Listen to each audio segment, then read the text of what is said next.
31/10/2025 இன்றைய தினம் அன்னதானம், அண்ணாமலையார் உண்ணாமலையம்மன் சார்பான அன்னதானம். இந்த மாதத்திலேயே 9வது முறையா அண்ணாமலையார் உண்ணாமலையம்மன் சார்பாக கொடுக்கிறோம். இன்னைக்கு அன்னதானம்னு பர்டிகுலரா யாரும் கிடையாது. இன்னைக்கு அன்னதானம் அண்ணாமலையார் உண்ணாமலையம்மன் சார்பான அன்னதானம்.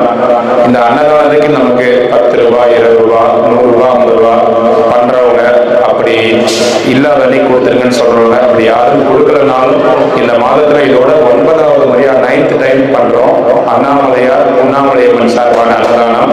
இந்த அன்னதானத்திற்கு எல்லாரும் எல்லா வளமும் நலவும் பெற்று சந்தோஷமா வாழணும். இந்த அன்னதானம் அண்ணாமலையார் உண்ணாமலையம்மன் சார்பான அன்னதானம். ஓம் நம சிவாய, ஓம் நம சிவாய. திருவண்ணாமலை கிரிவல பாதையில் இருக்கிற சாதுக்கள், சிவனடியார்கள், சிவபக்தர்கள் எல்லாருக்கும் கொடுத்திருக்காங்க. அண்ணாமலையார் உண்ணாமலையம்மன் சார்பாக எல்லா